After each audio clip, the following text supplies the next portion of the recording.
नमस्कार दोस्तों, स्वागत करते हैं आप सभी कई वस्त जी क्विज में। तो दोस्तों आज जो है कि बिहार डीएलएड एंट्रेंस एग्जाम 2024 का जो है कि 2 अप्रैल को फर्स्ट शिफ्ट का जो पेपर हुआ है उसी का क्वेश्चन देखने वाले हैं हम सभी। देखिए कुछ बच्चे के द्वारा क्वेश्चन भेजा गया है, वो क्वेश्चन आपको हम दिखाने वाले हैं कि किस टाइप का क्वेश्चन पूछा जा रहा है। देखिए अब थोड़ा सा पैटर्न चेंज किया जा रहा है, पेपर थोड़ा सा मुड़ने लगा है, तो ध्यान दीजिएगा जिसका भी आगे पेपर होने वाला है। तो जिसका पेपर होने वाला है अगला शिफ्ट में, आप सभी इसको ध्यान पूर्वक देख लीजिएगा। जो क्वेश्चन पूछा गया वो क्वेश्चन हम आपको दिखाने वाले हैं, और इसके अलावा जिस टाइप का क्वेश्चन पूछा जा रहा है उसी टाइप का हम कुछ क्वेश्चन आपको कवर करवाएंगे। तो इतना सा काम जरूर कर लीजिएगा, क्योंकि चांस रहता है कि जिस टाइप का क्वेश्चन पूछा जा रहा है उसी टाइप का आपके पेपर में क्वेश्चन पूछ लिया जाएगा अगले शिफ्ट में। तो इतना सा काम जरूर कर लीजिएगा। तो चलिए शुरू करते हैं। फ्रेंड आज की इस क्लास को लाइक करके शेयर अपने दोस्तों में जरूर कीजिएगा। देखिए क्वेश्चन पूछा गया था कि लोकसभा में सीटों की संख्या कितनी है। तो याद रखिएगा 543 लोकसभा में सीटों की संख्या होती है, ध्यान रखिएगा। देखिए 2 एंग्लो इंडियन सदस्य को चुना जाता था, जो कि अब नहीं चुना जाता है। इतना सा काम जरूर कर लीजिएगा, याद रखिएगा इसको। उसके बाद देखिए एक्सपेक्टेड क्वेश्चन हो सकता है अगला शिफ्ट में आपसे से क्वेश्चन पूछा जा सकता है कि राष्ट्रपति के द्वारा राज्यसभा में सदस्यों की संख्या कितना चुना जाता है। 12 सदस्य चुना जाता है, ध्यान रखिएगा आप सभी। उसके बाद आप सभी याद रखिएगा कि राज्यसभा में अधिकतम सदस्य की संख्या कितना होता है, 250 होता है, ध्यान रखिएगा आप सभी। अगला अगर शिफ्ट में क्वेश्चन पूछ लिया जाए कि विधानसभा में अधिकतम एवं न्यूनतम सदस्य की संख्या कितना होता है, तो अधिकतम जो है कि 500 होता है और न्यूनतम कितना होता है, 60 होता है, याद रखिएगा। जिसका भी अगला शिफ्ट में एग्जाम होने वाला है इससे बिल्कुल याद कर लीजिएगा, इसी से रिलेटेड क्वेश्चन है और चांस रहता है कि उसी से रिलेटेड क्वेश्चन आपके पेपर में पूछा जाएगा। देखिए श्रीलंका की मुद्रा या राजधानी के बारे में क्वेश्चन पूछा गया था, कंफर्म नहीं है। तो अगर मुद्रा पूछा गया हो तो यह श्रीलंका रुपया इसका मुद्रा है। अगर राजधानी पूछा गया हो तो ध्यान रखिएगा आधिकारिक राजधानी इसका जयवर्धन पूरा कोट्टे है, ध्यान रखेंगे। और वाणिज्यिक राजधानी इसका कोलंबो है, ध्यान रखिएगा आप सभी। तो इतना सा काम जरूर कर लीजिएगा। देखिए अगला क्वेश्चन जो पूछा गया था कि पंचानन में कौन सा समास है, यानी कि समास से क्वेश्चन भर भर के पूछा जा रहा है। तो याद रखिएगा देखिए अलंकार हो गया, समास हो गया, छंद हो गया, इससे क्वेश्चन पूछा जा रहा है। विलोम शब्द से भी क्वेश्चन आपके पेपर में पूछा जा रहा है, तो इसमें बहुब्रीहि समास होता है, ध्यान रखिएगा आप सभी। उसके बाद कुछ इंपॉर्टेंट याद रखिएगा जहां से हो सकता है अगला शिफ्ट में क्वेश्चन पूछा जा सकता है कि जिस समास के दोनों पद अप्रधान होते हैं वहां कौन सा समास होता है, वहां बहुब्रीहि समास होता है, ध्यान रखिएगा, क्योंकि वो अपना अर्थ को छोड़कर किसी दूसरे अर्थ को बदलाता है। अगला याद रखिएगा आप सभी, जितेंद्रिया में कौन सा समास है, इसमें भी बहुब्रीहि समास है। देवासुर में कौन सा समास है, तो इसमें द्वंद्व समास है, ध्यान रखिएगा आप सभी। बस याद रखिएगा कि देवासुर में कौन सा समास है, द्वंद्व समास है। आप यहां बोलिएगा ना योजक चिन्ह है ना विलोम शब्द है, बस यही याद रखना है कि देवासुर में द्वंद्व समास ही होता है। अगर क्वेश्चन पूछ लिया जाए तो आपको आंसर टिक कर लेना है। उसके बाद याद रखना है कि देशांतर में कौन सा समास है, तत्पुरुष समास है। बिल्कुल एक्सपेक्टेड क्वेश्चन है, इसी प्रकार से क्वेश्चन आपके पेपर में अगर पूछना होगा तो पूछ लिया जाएगा उठा के। तो देशांतर में कौन सा समास है, तत्पुरुष समास है। दीनानाथ में कौन सा समास है, क्रमधारय समास है, ध्यान रखिएगा आप सभी। क्रमधारय समास से क्वेश्चन अच्छा खासा पूछा जा रहा है। जैसे प्रतिदिन की बात किया जाए तो इसमें कौन सा समास हो जाएगा, अव्ययी भाव समास हो जाएगा, क्योंकि अव्ययी भाव समास में क्या होता है, प्रथम पद प्रधान होता है जबकि अंतिम पद इसका गौण होता है। और तत्पुरुष समास में क्या होता है, अंतिम पद प्रधान होता है पर प्रथम पद उसका गौण होता है, ध्यान रखिएगा आप सभी। या अव्ययी भाव समास में कह सकते हैं कि उपसर्ग शब्द लगा रहता है। अगला क्वेश्चन जो है कि सलाल परियोजना से शायद क्वेश्चन पूछा गया था कि ये किस राज्य में है, तो शायद जम्मू कश्मीर में है, चेनाब नदी पर बनाया गया है, ध्यान रखिएगा। अगर पूछा गया तो ठीक है, नहीं पूछा गया तो आपसे याद रखिएगा, क्योंकि शायद ये क्वेश्चन मेरे ख्याल से कल भी पूछा गया था। अब कुछ परियोजना को याद रखिएगा, हो सकता है पेपर में पूछ लिया जाए। अगर क्वेश्चन पूछा जाए कि भारत की सबसे बड़ी बहुउद्देशीय नदी घाटी परियोजना कौन सी है, तो याद रखिएगा भांखड़ा नांगल परियोजना, याद रखेंगे आप सभी, सतलज नदी पर बनाया गया है।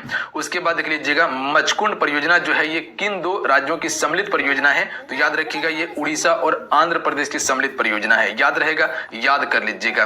अगर क्वेश्चन पूछा जाए कि मयूराक्षी परियोजना जो है फ्रेंड ये किन 2 राज्यों की संयुक्त परियोजना है, तो याद रखिएगा कह सकते हैं कि ये पश्चिम बंगाल और झारखंड की संयुक्त परियोजना है, याद रहेगा, आप सभी को नोट कर लीजिएगा आप सभी। उसके बाद देखिए जो क्वेश्चन पूछा गया था कि ईस्ट इंडियन कंपनी की स्थापना, तो याद रखिएगा ईस्ट इंडियन कंपनी की स्थापना 1600 ईस्वी में हुआ था, कैप्टन विलियम हॉकिंस के द्वारा किया गया था।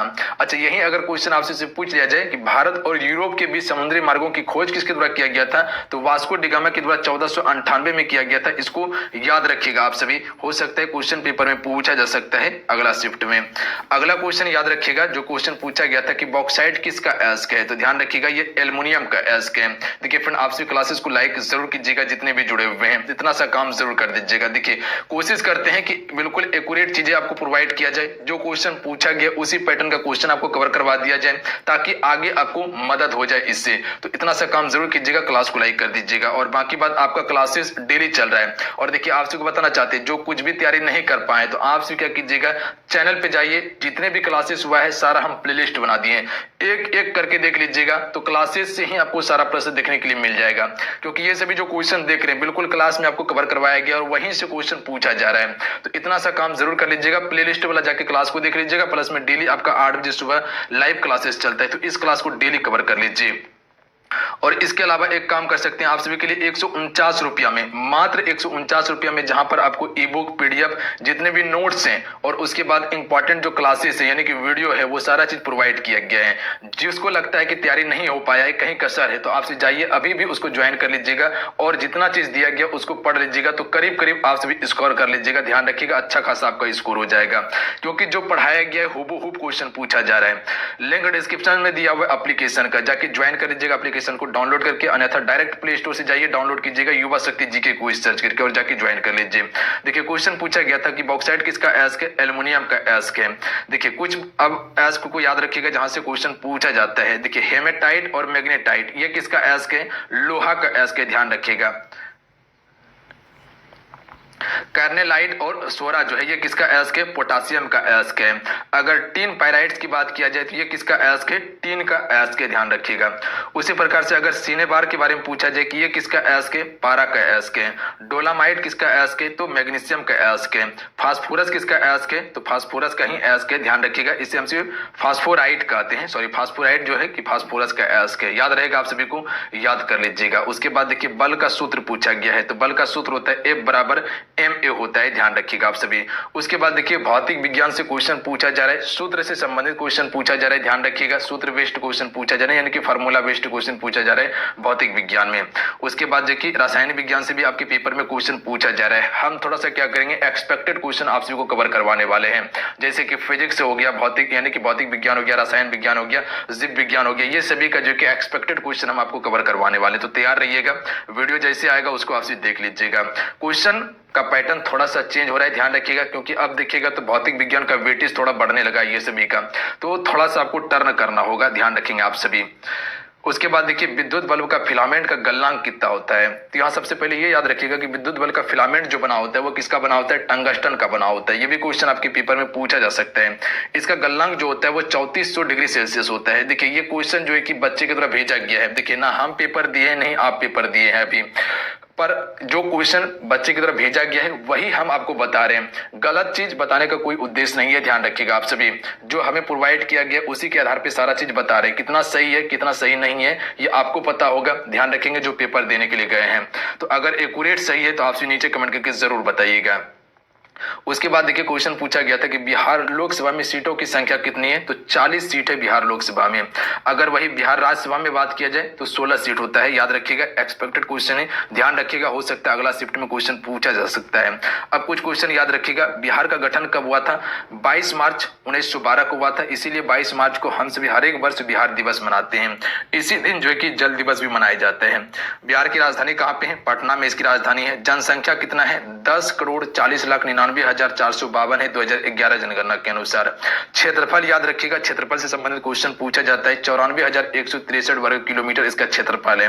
कुल जिला कितना है, 38 है। और उच्च न्यायालय कहाँ है बिहार का, तो ये पटना इसका उच्च न्यायालय है, याद रखिएगा आप सभी। उसके बाद देखिए क्वेश्चन है कि अम्ल वर्षा किसकी मौजूदगी के कारण होती है, तो याद रखिएगा सल्फर डाइऑक्साइड और नाइट्रोजन ऑक्साइड के कारण जो है कि फिर अम्ल वर्षा देखने को हमें मिलता है।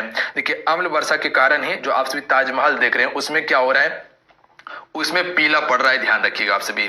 उसके बाद देख लीजिए क्वेश्चन था कि कमल नयन में कौन सा अलंकार है, तो देखिए अलंकार से क्वेश्चन आपके पेपर में पूछा जा रहा है। तो आप सभी के लिए जो है कि 50 मोस्ट इंपॉर्टेंट क्वेश्चन अलंकार का कवर करवाया गया है। कैसे आपको पहचानना है वो भी आपको बताया गया है। मात्र 1 सेकंड में अलंकार को पहचान लीजिएगा, थोड़ा सा ट्रिक को देख लीजिएगा। तो आप सभी जाके चैनल पे देख लीजिएगा, वीडियो अवेलेबल है, कल ही वीडियो अपलोड किया गया है, उसे जरूर देख लीजिएगा। आप सभी बिल्कुल ट्रिक से बताया गया है, एक बार में आपसे क्वेश्चन को पहचान लीजिएगा।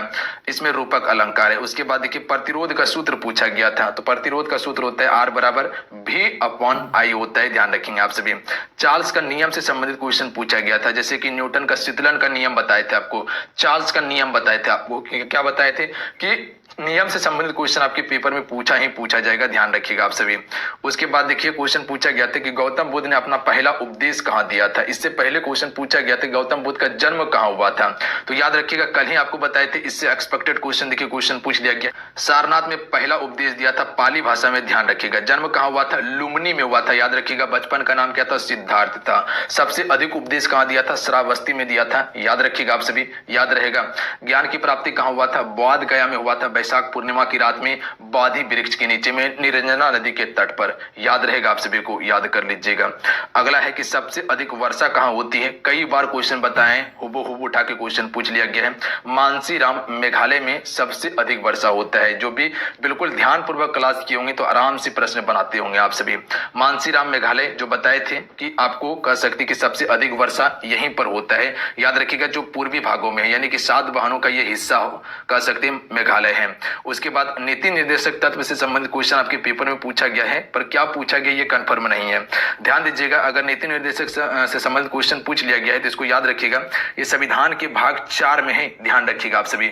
संविधान के भाग 4 में है, लिया गया है आयरलैंड के संविधान से, ध्यान रखिएगा आप सभी। अनुच्छेद की बात किया जाए तो 36 से लेकर 51 तक जो है कि नीति निर्देशक तत्व है। यहीं से एक याद रखिएगा मौलिक कर्तव्य के बारे में, तो मौलिक कर्तव्य जो है कि संविधान के भाग 4 क में मौलिक कर्तव्य है और रूस के संविधान से लिया गया है, इसे ध्यान रखेंगे। और अनुच्छेद की बात किया जाए तो अनुच्छेद 51 क में है, इतना सा फैक्ट जरूर याद रख लीजिएगा।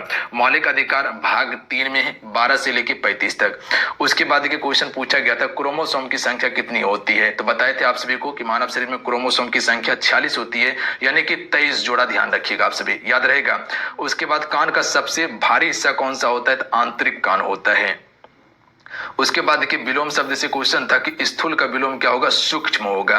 उसके बाद देखिए क्वेश्चन पूछा गया था कि हमारे सौर मंडल का सबसे निकटतम तारा कौन सा है, तो याद रखिएगा हमारे सौर मंडल का सबसे निकटतम तारा प्रोक्सिमा सेंचुरी है, ध्यान रखिएगा आप सभी। उसके बाद है कि हमारे सौर मंडल का सबसे छोटा ग्रह कौन सा है, बुध सबसे छोटा ग्रह है। सबसे बड़ा ग्रह कौन सा है, बृहस्पति है। एक्सपेक्टेड क्वेश्चन है, याद रखिएगा, हो सकता है अगला शिफ्ट में क्वेश्चन पूछ लिया जाए। सबसे गर्म ग्रह कौन सा है, शुक्र है। देखिए शुक्र को हमसे पृथ्वी का बहन कहते हैं, शाम का तारा या भोर का तारा कहा जाता है।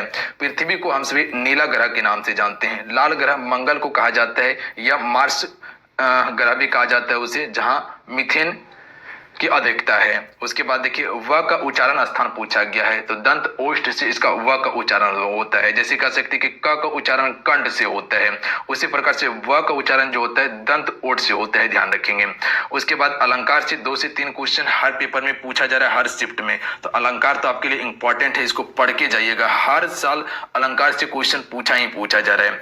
उसके बाद नरेंसर से इंग्लिश में क्वेश्चन पूछा जा रहा है। माध्य और बहुलक से क्वेश्चन पूछा जा रहा है, ये इंपॉर्टेंट टॉपिक है जो आपको पढ़ के जाना है। माध्य और बहुलक को पढ़ के ही जाइएगा आप सभी। गणित में करीब करीब चैप्टर से आपका क्वेश्चन पूछा जा रहा है, जैसे कि कह सकते हैं कि माध्य हो गया, बहुलक हो गया, परिमेय संख्या हो गया, नंबर सिस्टम हो गया, अलजेब्रा हो गया, क्षेत्रमिति हो गया, कह सकते हैं कि त्रिकोणमिति हो गया, ज्यामिति से भी थोड़ा थोड़ा क्वेश्चन पूछा जा रहा है। बहुपद से आपका क्वेश्चन पूछा जा रहा है, इंपॉर्टेंट टॉपिक है, इस टॉपिक को पढ़ के आपको जाना है। उसके बाद देखिए कोशिका ऊर्जा गृह किसे कहा जाता है, ये क्वेश्चन शायद पूछा गया था, तो माइटोकॉन्ड्रिया को कहा जाता है। कल भी एक्सपेक्टेड जो क्वेश्चन कवर करवाए थे उसमें आपको बताए थे क्वेश्चन पूछा जा सकता है, तो याद रखिएगा आप सभी। ग्लैंड से क्वेश्चन पूछा गया है, जैसे थायराइड ग्लैंड हो गया आपका, ये सभी से क्वेश्चन पूछा गया था। पिट्यूटरी ग्लैंड हो गया, ये सभी से क्वेश्चन आपके पेपर में पूछा जा रहा है।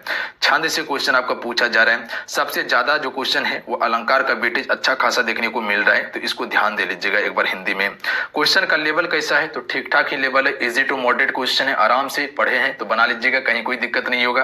2.5 घंटा का समय है, समय भी आपको अच्छा खासा दिया गया है, तो आराम से पेपर को सॉल्व कर लीजिएगा। बिल्कुल हाइपर नहीं होना है, टेंशन नहीं लेना है आप सभी को। बिल्कुल अभी रिवीजन करते चलिए, और जो हम आपको एक्सपेक्टेड चीजें कवर करवा रहे हैं उससे संबंधित क्वेश्चन कवर करवा रहे हैं, 10 से 15 मिनट पर डे जरूर इसको दे लिया कीजिए, काफी आपको हेल्प करेगा, ध्यान रखिएगा आप सभी। समाज से क्वेश्चन आपके पेपर में पूछा जा रहा है, प्रीपोजिशन से क्वेश्चन आपके पेपर में पूछा जा रहा है। केमिकल नेम से भी क्वेश्चन पूछा जा रहा है, ध्यान रखिएगा। प्रतिशत से क्वेश्चन पूछा जा रहा है, लाभ हानि से क्वेश्चन पूछा जा रहा है, क्षेत्रमिति से क्वेश्चन पूछा जा रहा है। क्षेत्रमिति में जैसे कह सकते हैं कि समांतर चतुर्भुज हो गया, समलंब चतुर्भुज हो गया, उसी प्रकार से कह सकते हैं कि त्रिभुज से क्वेश्चन पूछा जा रहा है, वृत्त से क्वेश्चन पूछा जा रहा है, आयत से क्वेश्चन पूछा जा रहा है। तो इस प्रकार से क्वेश्चन पूछा जा रहा है। जैसे कि एग्जांपल में देख लीजिए कि क्वेश्चन पूछा जा रहा है कि एक समांतर चतुर्भुज का क्षेत्रफल जैसे कि 240 सेंटीमीटर है और एक विकर्ण 16 सेमी है, तो दूसरा विकर्ण ज्ञात कीजिए। तो इसी टाइप का क्वेश्चन आपके पेपर में पूछा जा रहा है। तो इजी क्वेश्चन है, आराम से बना लीजिएगा आप सभी। इसी टाइप का क्वेश्चन पूछा जा रहा है। उसके बाद क्षेत्रमिति से क्वेश्चन भी पूछा जा रहा है। इसका वेटेज थोड़ा सा ज्यादा है। ट्रिगोनोमेट्री का लमसम 2 से 4 क्वेश्चन पेपर में पूछा जा रहा है। 4 क्वेश्चन मिनिमम है कि पूछा जा रहा है। जैसे कि देख सकते हैं एग्जांपल में कि साइन 2 थीटा है, उसके बाद 4 साइन थीटा प्लस 1 बराबर 0 है, तो थीटा का मान ज्ञात करना है। तो इस प्रकार से क्वेश्चन पूछा जा रहा है। बस इतना ही छोटा क्वेश्चन आप सभी से पूछा जा रहा है कि आराम से बना लीजिएगा। देखिए उसी प्रकार से कह सकते हैं कि माध्य माध्यिका से क्वेश्चन पूछा जा रहा है। जैसे कि बहुलक माइनस माध्य बराबर 12 है, तो माध्यिका और माध्य क्या होगा। तो इस प्रकार से आपके पेपर में क्वेश्चन पूछा जा रहा है। समांतर चतुर्भुज से क्वेश्चन होगा, तो इस प्रकार से आपके पेपर में क्वेश्चन पूछा जा रहा है। समांतर चतुर्भुज से क्वेश्चन है, त्रिभुज से क्वेश्चन है, अलजेब्रा से क्वेश्चन है, नंबर सिस्टम से क्वेश्चन पूछा जा रहा है, रीजनिंग में सीरीज से क्वेश्चन पूछा जा रहा है। जैसे कि 2 दे दिया गया, 6 दे दिया गया, 4 दे दिया गया, 6 दे दिया गया, 9 दे दिया गया और पूछेगा अगला पद क्या होगा। या कह सकते हैं कि 99 दे दिया गया आप सभी से, 100 दे दिया गया और 104 दे दिया गया और पूछेगा अगला पद कौन सा होगा। तो इस प्रकार से क्वेश्चन पूछा जा रहा है। कोडिंग डिकोडिंग से क्वेश्चन पूछा जा रहा है। जैसे कि अल्फाबेट सीरीज नंबर जो होता है वो क्वेश्चन पूछा जा रहा है आप सभी से।